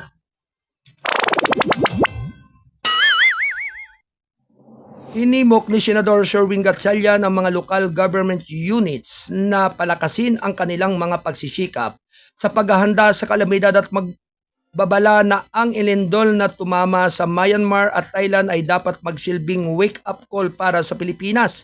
Hindi natin kaya maging kampante sa paghahanda para sa biguan lalo na ang Pilipinas ay nasa loob ng Pacific Rings of Fire, sabi niya sa isang pahayag. Ang tinukoy ni Gatchalian ay isang forecast na nagtataas ng posibilidad na isang magnitude 7.0 level na lindol na maaaring tumama sa ilang bahagi ng National Capital Region at mga kalapit na lugar sa sandaling gumalaw ang 100 kilometrong aktibong West Valley Fault. Sinabi niya na mahalaga para sa mga LGU na magkaroon ng kumpletong kagamitan at kapangyarihan ng tumugon ng mabilis at epektibo sa mga malalaking kalamidad, partikular na mga lindol na binabanggit ang pangangailangan ng mga itinalang evacuation area at pagkakaroon ng mga naka-standby na may kakayahang emergency response team. Importante na may mga kakayahan, mga gamit at pundo ang mga LGUs para sa rumispondi sa mga kalamidad, sabi niya. Hindi lamang ito responsibilidad ng gobyerno, tayo bilang mga mamamayan ay dapat ding maging handa at may kaalaman upang makakilos tayo kapag kinakailangan. 5 minuto makalipas ang 10:00 ng umaga. Samantala, pagbuto sa ibang bansa sa Myanmar, Thailand sisimulan sa Abril at 13 ayon sa COMELEC. Round 1. Ready, go! Ang overseas absentee voting sa Myanmar at Thailand na kapwa niyanig ng malakas na lindol ay pagpapatuloy ayon sa naka-schedule sa Abril at 13. Sinabi ng Komisyon ng Eleksyon nitong Miyerkules, sinabi ni COMELEC Chairperson George Erwin Garcia na ang OAB ay 2 estado sa Timog Silangang Asya na tinamaan ng lindol ay tatagal hanggang Mayo 12 ang araw ng halalan sa Pilipinas. Sa Myanmar, magkakaroon tayo ng postal voting, magpapadala tayo ng baluta sa mga Pilipino doon, mahigit 300 lang. Ang mga ito. Sa panayam matapos, ilunsad ang nationwide distribution ng voters information set sa Pasay City. Nakipag-usap kami sa embahada sa Myanmar at sinabi nila na walang problema sa infrastruktura at na ang mga Pilipino ay sa Myanmar ay maayos na isinasaalang-alang. Ipinaliwanag niya na ipapadala nila ang mga baluta sa pamamagitan ng diplomatic purchase upang sa secure at maprotektahan. Pagkatapos ng halalan, sinabi ni Garcia na ang mga baluta ay ipapadala sa mga automated counting machine upang mabilang ang mga boto. Ang mga makina ay magsisimulang mag-deploy ngayong Abril 4, hindi lamang sa bansa kundi pati na rin sa ibang bansa sa mga bansang nangangailangan ng mga makina, dagdag niya. Samantala, mahigit 8,000 botanting Pilipino sa Thailand ang gagamit ng internet voting. Hinimok ni Garcia ang mga botante sa ibang bansa na magpatala sa internet voting upang makasali sa pambansang botohan. Sa ating mga kababayan, sana mag-enroll na tayo ngayon. Naroon ang link kung saan ka pwedeng mag-enroll.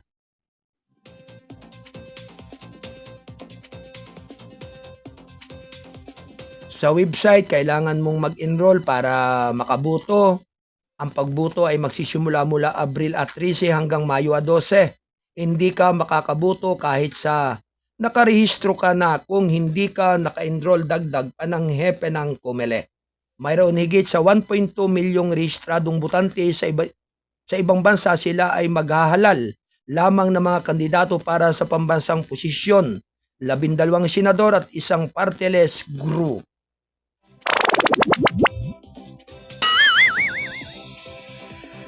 Walong minuto makalipas ang ika-10 ng umaga. Ito ay hatid ng balitang kasado ang payagang balansi at totoo, National Newspaper. Samantala, honta ng Myanmar tinanggihan ang mga alok sa ayuda sa lindol at sa tigil putukan, habang ang bilang ng mga namatay ay umabot naman sa 2,719. Round 1. Ready, go!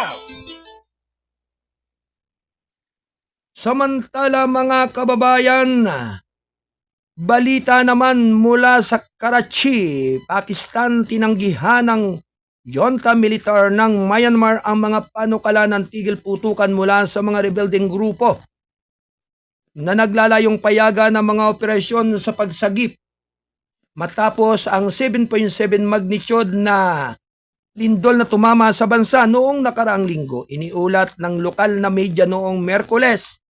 Idineklara ni General Min Aung Hlaing, ang pinuno ng naghaharing junta, ang nagpapatuloy ng mga operasyong militar, habang ang bilang naman ng mga namatay sa lindol ay tumaas sa 2,719 na may 400 katao pa rin na nawawala at higit sa 4,000 ang nasugatan.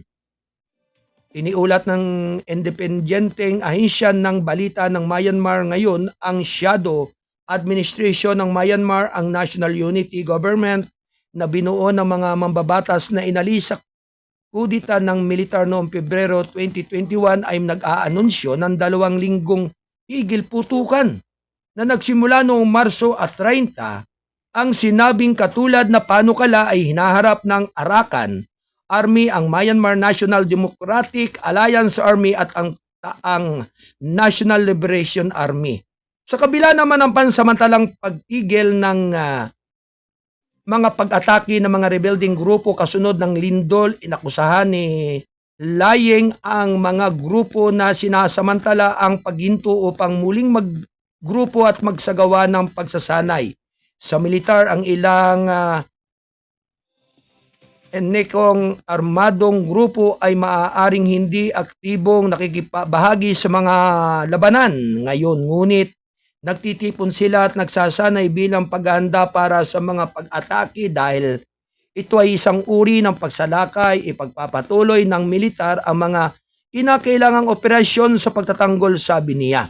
Sa isang fundraising event sa kabisera ng Naypyidaw noong Martes, ang Myanmar ay nahaharap sa malawakang labanan mula noong kudita noong 2021, kung saan ang junta ay nakikipaglaban sa mga armadong etnikong grupo at mga puwersang pro-demokrasya kabilang ang People's Defense Force, ang pakpak ng militar ng National Unity Government.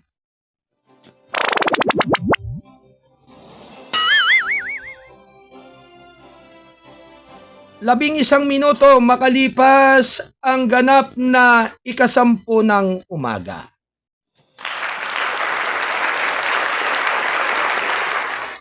Magandang umaga po. Happy birthday kay Kuyang Bernie Gamba.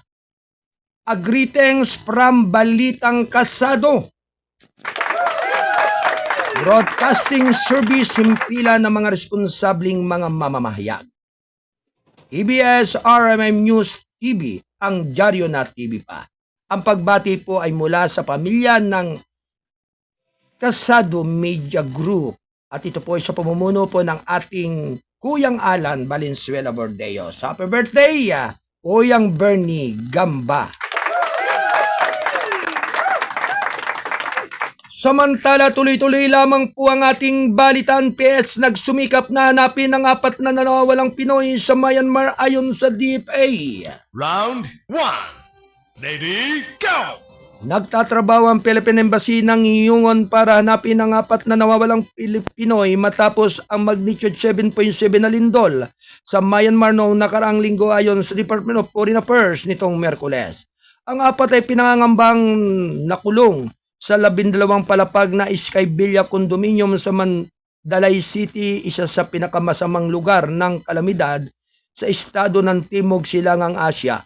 Sa isang panayam, sinabi ni DFA Office of Migration Affairs Director Catherine Alpay na karamihan sa mga nakuha mula sa Sky Villa mula noong Martes ay namatay na. Ginagawa ng ang lahat ng posible upang suriin ang mga bangkay na nakuha. Chinicheck nila mabilisan hanggat maaari at matagal sila ng mga length sa Mandalay Hospital. Mabilis na hanggat maaari at matatag na ang mga length sa Mandalay Hospital at sa mga nagtatrabaho sa cremation ng mga bangkay, sabi niya.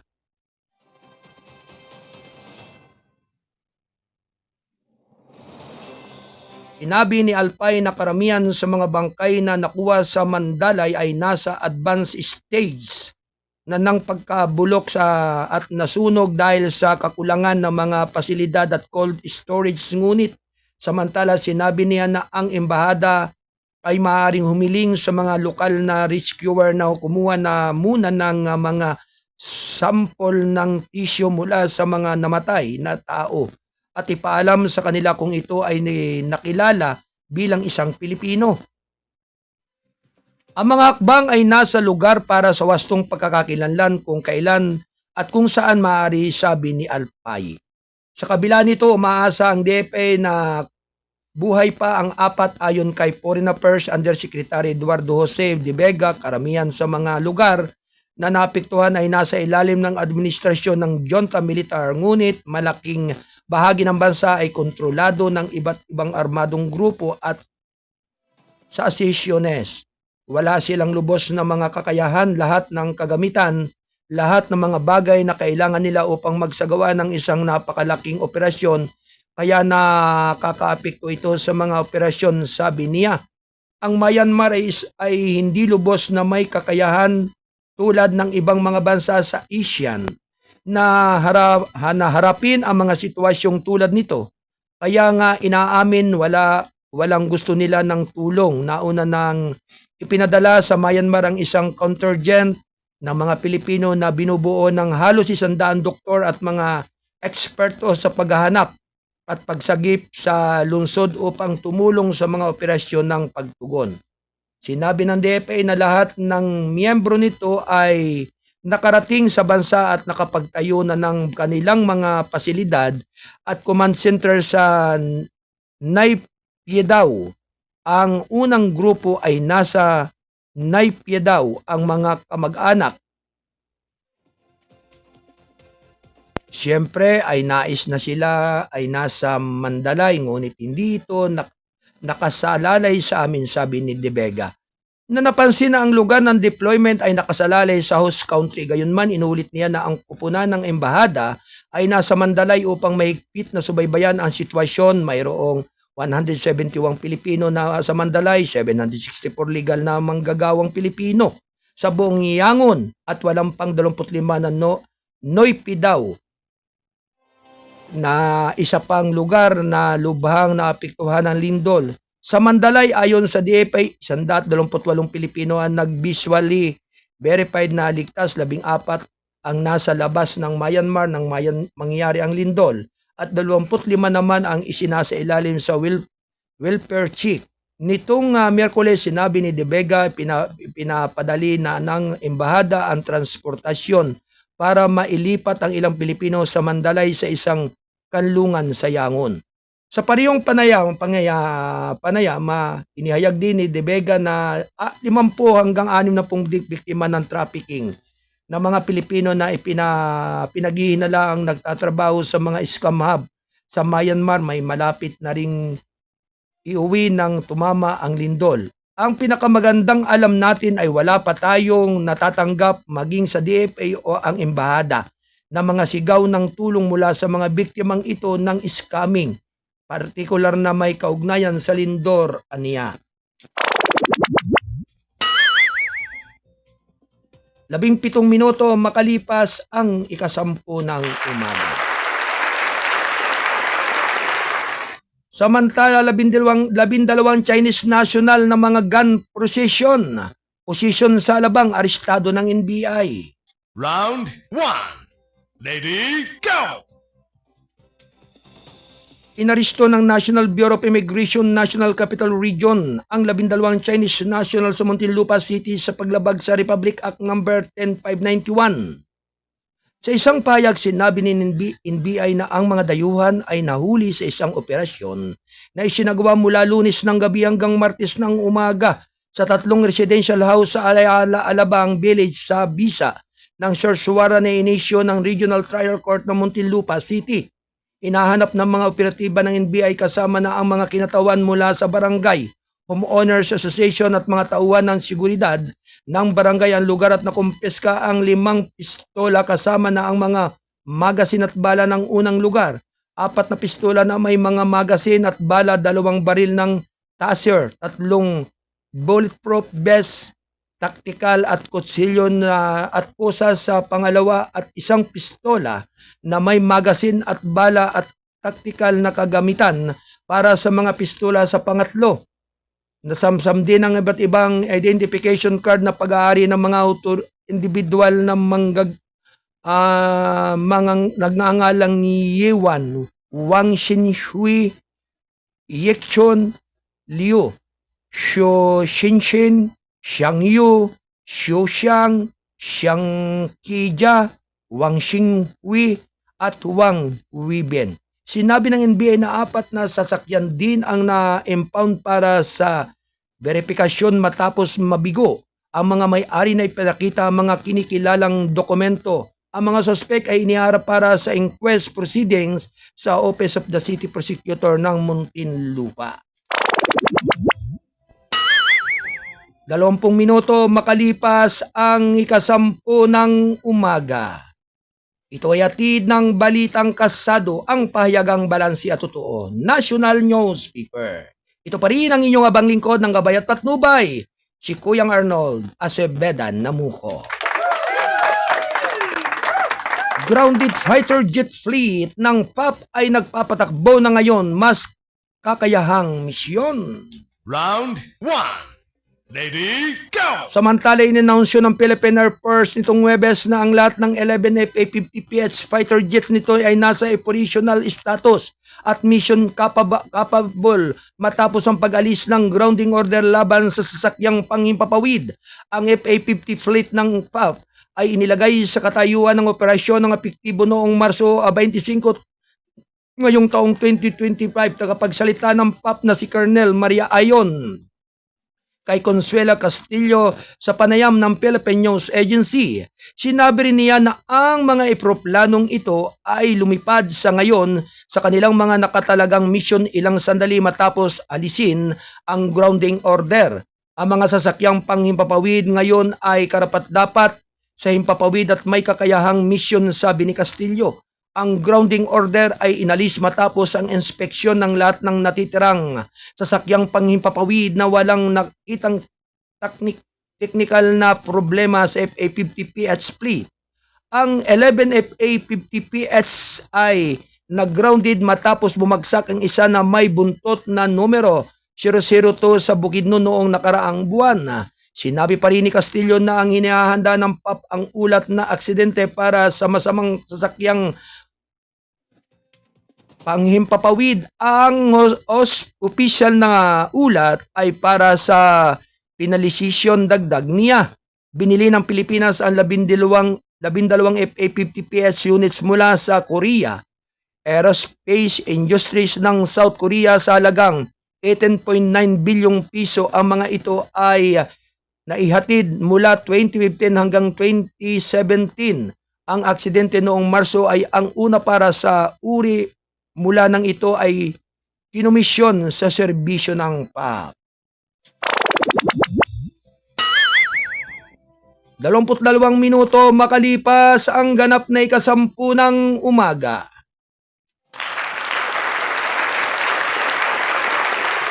Samantala, panawagan para sa pagsalakay sa Taiwan ay walang dahilan para sa pag-aalala ayon kay Bersamin.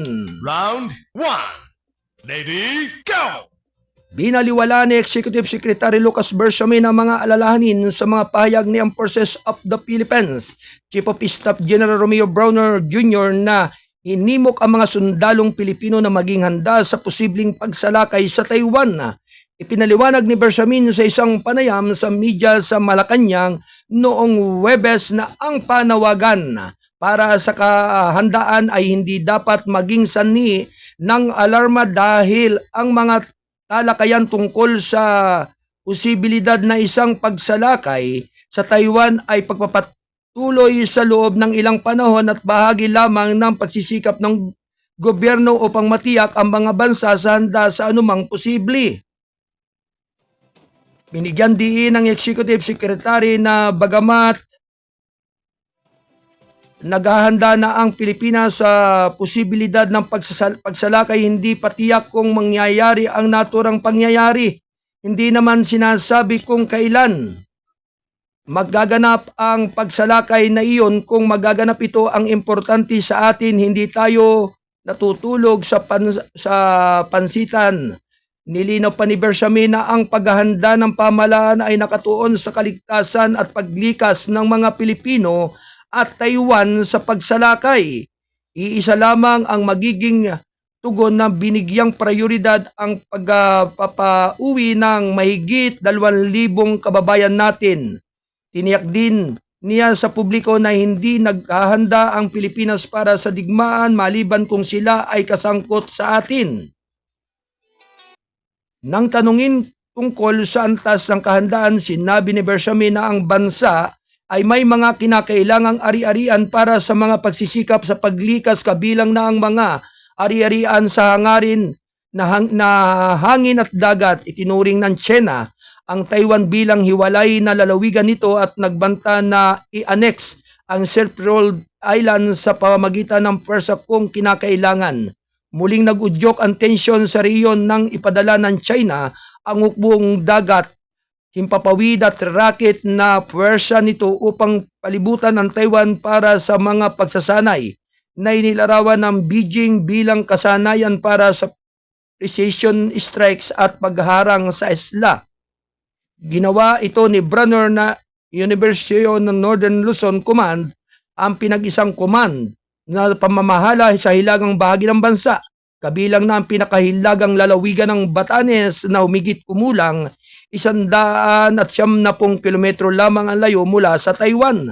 Sa isang payag, sinabi ng AFP na ang patnubay ni Browner ay hindi isang tugon, isang napipintong banta o isang deklarasyon ng heightened alert, ngunit sa halip ay isang maingat na hakbang upang matiyak ang kahandaan para sa mga potensyal na sitwasyon. Idinagdag pa nito na ang pahayag ng hepe ng militar ay binigyang diin ang kahandaan ng non-combatant evacuation operations dahil sa makabuluhang presensya ng humigit kumulang 250,000 overseas Filipino workers sa Taiwan na tinitiyak ang kanilang kaligtasang sakaling lumala ang sitwasyon.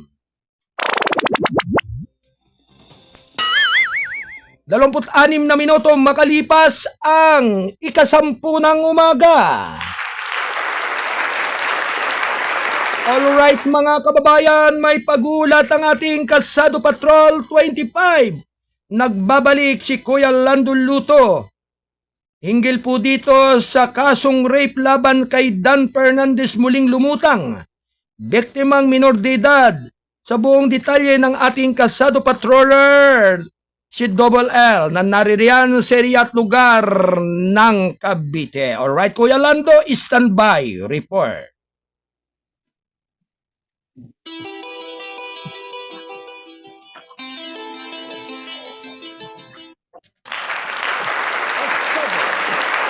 Patrol. Report. Alright, Kuya Lando Luto, Kasado Patrol 25. Sige, iputok mo na yan. Good morning muli. Yes, maraming salamat sa iyo, Kuya Arnold. At sa aking muling pagbabalik ulat, ito nga, ito balita muna tayo diyan sa probinsya ng Laguna. Dahil nga, Kuya Arnold, ito ay napapanahon ng election period, ay ito, may lumutang ito. At muli na naman binulabog ng iskandalo ang kampanya ni Congressman o Santa Rosa City, Congressman Laguna, Dan Fernandez. Matapos ito lumabas ang ulat ng isang lumang kaso ng panggagasa sa isang minor de edad umano, kung saan siya mismo ay gumasa nito. At lasing umano ang mga kasama na isang kasusyo sa negosyo nang mangyari ang insidente. Ayon ba sa ulat ko, Arnold, lumabas sa impormasyon, ang kaso ay matagal nang isinampa, ngunit tila na isang tabi ito. Ngayon sa gitna ng kampanya ko, Arnold, muling lumuta nga ang akusasyon na ito na yumanig sa imahe ni Fernandez bilang isang leader. Bukod sa pagiging isang politiko, si Fernandez ay matagal nang nababalot na mga iba't ibang kontrobersiya mula man sa vote buying, pagiging traditional politiko o tapo, hanggang sa kanyang papel sa mga panawagan laban sa pamilya Duterte. Ang pagsamog na ito sa kasong ito, Kuya Ron, ay tila nagpapatibay sa unti-unting pagbagsak sa kanyang survey ratings.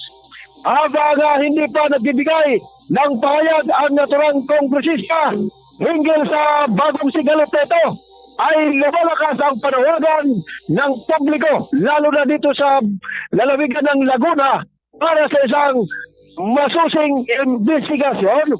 At marami ang nagtatanong ngayon, pero ay kung ito ba ay klase ng isang leader na nais iloklok sa pisto bilang tatakbong gobernador sa lalawigan ng Laguna. Mula dito sa Calabarzon Forest, Patrol 25, ako si Damonel, Kuya Lando Loto, para sa Kibis RMN News. Diyan na, TV pa. Maraming salamat, Dr. Carol. Alright, maraming salamat sa pag-uulat ng ating Kasado Patroller, Kasado Patrol 25. Mula pa rin po dyan sa area ng Calabarzon, Kuyang Lando Luto. Thank you, Kuya Lando. Alas 10:30 ng umaga. Samantala, PH shadowing Chinese Sea, hindi papayagan ang maritime survey. Round 1. Lady, go! Samantala, mga kababayan,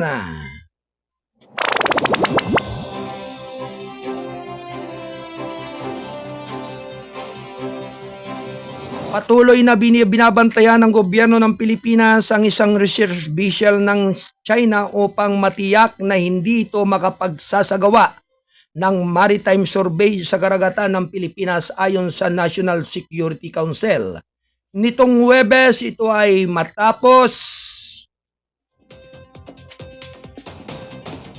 kumpirmahin ng Philippine Coast Guard ang deployment ng kanilang sasakyang panghimpapawid nitong Miyerkules ng umaga upang hamunin ang presensya ng China research vessel na Songhang na naki 58 nautical miles silangan ng Aborlan, Palawan.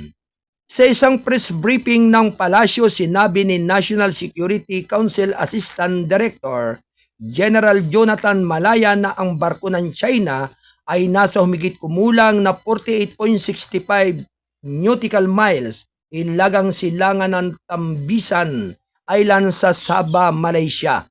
Alas 7 ng umaga, Huwebes, sa kasalukuyan ay nasa labas ito ng archipelagic waters ng Pilipinas kung Tama ang pagkakaintindi ko, sabi ni Malaya. Ang Coast Guard ay patuloy na nagpapatrolya sa dagat ng barkong ito upang matiyak na nananatili ito sa track nito at hindi ito magsasagawa ng maritime survey sa loob ng aming karagatan. Sinabi pa rin ng Malaya na bagamat may karapatan ang mga dayuhang barko na makasakay sa ilalim ng international law, hindi rin sila pinapayagang magsagawa ng maritime survey sa karagatan ng Pilipinas. Aniya ang BRP Malapascua ay kasalukuyang nag-aanino sa Chinese Research Vessel dahil bagamat may karapatan ang mga barko na dumaan ng walang kasalanan, walang dayuhang sasakyang dagat ang maaaring magsagawa ng maritime survey sa ating karagatan, sabi ni Malaya. So nag-iingat lamang ang Philippine Coast Guard, patuloy silang nagsasagawa ng maritime patrol upang matiyak na hindi ito mangyayari. Alas 10:33 ng umaga. Ito ay atid ng balitang kasado ang pahayagang balansi at totoo. National Newspaper. Samantala mga kababayan, at syempre ngayon nga po ay araw ng Biyernes. So, sabi nga ay weekend na po ang susunod. Syempre sa araw po ng bukas, Sabado, ang ating mga kapamilya o mga miyembro ng pamilya ay muli na namang magkakasama-sama at magkakabanding. Lalo pa nga't sabi nga sa nalalapit na bakasyon ng karamihan sa ating mga mag-aaral, sa lahat ng ating mga manggagawa o trabahante. Sabi nga po'y kinaugalian na kapag panahon ng Kwaresma ay talagang sabi nga'y ang lahat ay nagkakaroon ng pagkakataon upang sila ay makapagpahinga at makapagbakasyon. At syempre ito po yung panahon ng ay kangay tagtuyot o panahon ng panag-araw. Talagang andyan na po yung mga pagdagsa ng libu-libo nating mga kababayan sa mga dalampasigan, mga resort, o mga sabi nga'y baybay dagat diyan sa iba't ibang area ng ating lalawigan. Kaya ang tangi lamang po nating paalaala sa lahat ng ating mga kababayan, iba yung pag-iingat po ang inyong gawin sa bawat isa sa inyo, lalo na po yung may mga kasamang mga anak, mga kabataan na hindi marunong maglangoy. Sabi nga huwag po kayong ganap na kampante at tiwala na sabi nga po kahit mababaw lamang po yung lugar na inyong pinagdarausan ng inyong mga pagbi-beach o pagliligo ay karaniwan po ay may mga kumunoy din yung buhangin ng yan. Kahit na yan po hanggang baywang lamang ang lalim o hanggang dibdib. Kahit po dun sa mga marurunong lumangoy. Kapag natrap po ng ganong pangyayari ay hindi po basta-basta kayo nakasisigurado na kayo ay ligtas lagi. Kaya kinakailangan po lagi na ang bawat isa sa inyo ay patuloy na magkaroon po ng sinasabing pag-aalalay sa isa't isa. Para nang sa gayon dumating man po ang ganong mga sikdo ng pangyayari ay maiwasan po yung insidente. Kaya sabi huwag na po nating naisim pa o maragdagan yung mga na biktima ng pagkalunod. At huwag na rin po sanang magkaroon pa man ng anumang uri ng ikapapahamak ng karamihan sa ating sambayanan. Kung hanggat maaari nga lamang po sana sa palanggana na lamang kayo maligo. Oho. At sabi nga'y mas ligtas o kaya'y magbuhos-buhos na lamang, magdala ng tabo. Kahit dyan sa mga beach yung hindi mga marunong lumungoy o doon sa mga mahilig po sa mga swimming pool na malalalim naman. Ika nga, siya hindi marunong lumangoy, huwag po kayong makipagsapalaran o maingganyo doon sa mga marurunong kumampay o lumangoy. Mahirap na po ang madisgrasya o mapahamak. Kinakailangan po talagang kayo ay maging wise din sa pagkakataon ng inyong buhay. Sapagkat sabi nga po ang minsan, mawala o mabura ang buhay sino pa man, ay talaga nakapanghihinayang, sabi nga, lalo na't kung ito'y bata pa. Kaya ang tangi lamang po nating kang idinadaing sa karamihan ng ating mga minamahal sa buhay, sa ating kapwa. Ika nga'y tulungan po ninyo ang inyong mga sarili, huwag po ninyong pabayaan na ganun-ganun na lamang ang maaaring mangyari dahil sabi nga'y mahirap na po yung ika nga'y magsisi kung andyan na at sabi nga kayo ay talagang nahaharap na sa ganyang pangyayari. Kaya magsisi man po ay huli na. Kaya kailangan po talaga ay huwag po kayong masyadong kampante o tiwala na kayo'y marunong lumangoy. Sabi nga po ay may pagkakataon talaga na kapag dumating ang ganyang klase ng pagsubok ay minsay mahihirapan kayong ito inyong malampasan.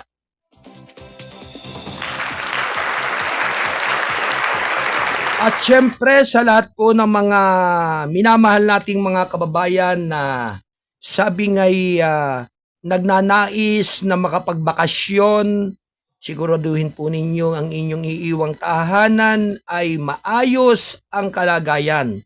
Yung lahat po ng mga nakasaksak na mga outlet o sasaksakan sa looban ng inyong bahay, sanhi po ng daloy ng kuryente. Para maiwasan po ang sunog, kinakailangan po huwag kayong mag-overcharge ng mga appliances. Kung maaari po ay inyong hugutin at tanggalin na bago kayo lumisan o kung dili kaya ay ibaba po ninyo yung ilang parte ng linya ng inyong kuryente, yung pong nasa inyo pong breaker. Para nang sa gayon po ay maiwasan ang anumang uri ng pagdadaloy, maaaring panggalingan ng anumang uri ng pagkasunog.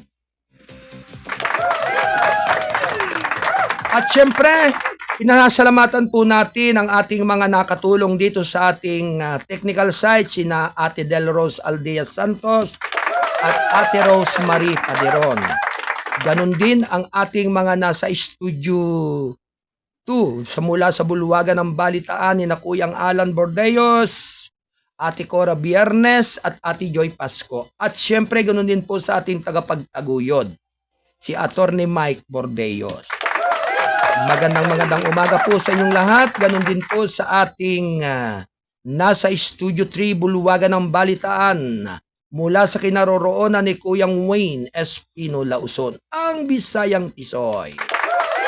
Yan, siya po yung angkor ng issue ng lipunan. Yan. At syempre sa atin pong mga kasado patroller na naririyan sa area ng Zambales, sa Bulwagan ng Balitaan ni Kuyang Paul Aludo, ang ating chief reporter. Yan sa area po ng Region 3. Magandang umaga po sa inyong lahat at sa lahat din po ng ating mga nakapiling. Bilang sa Balitaan, ngayong umaga ang ating mga kasado patroller na pinangungunahan po ni Kuyang Don Robert Ramero, Kuyang Lando Luto, at marami pang iba na ating mga kasado patroller na sabi ngay maaga pa ay talagang nagbabakasyon na rin sa kanilang sarili regarding ukol sa Semana Santa. Yan. Maraming salamat po sa inyong patuloy na pagsubaybay at pagtangkilik sa ating palatuntunan ng gabay at patnubay. Ito po ay Lunes hanggang Biyernes, ganap na 8 hanggang 10 ng umaga ang official time ng ating palatuntunan. At syempre sa lahat po ng mga sumusubaybay at tumatangkilik ng ating palatuntunan, i-like, i-share, i-follow at i-subscribe sa YouTube channel ang ating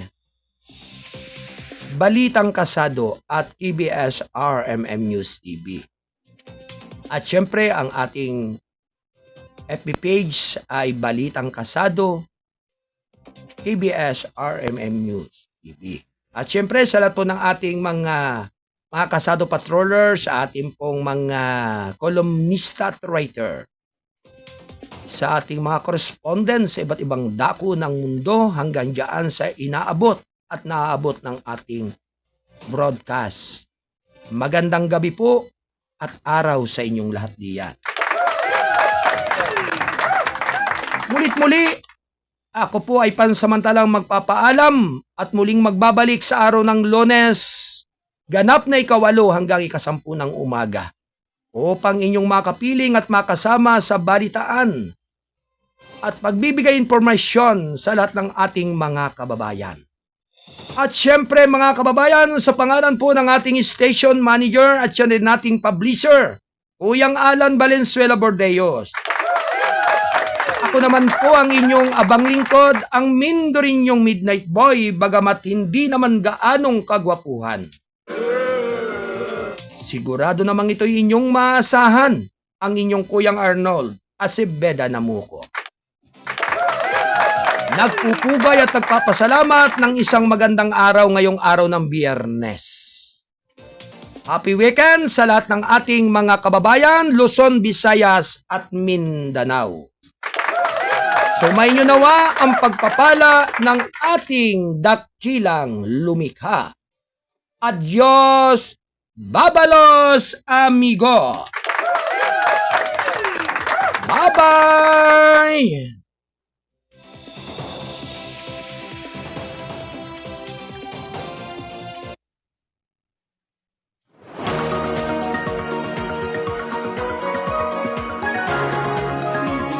Habang mabigyan naman ang may 110 mga trabahador sa barangay.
Habang mabigyan naman ang may 110 mga trabahador sa barangay.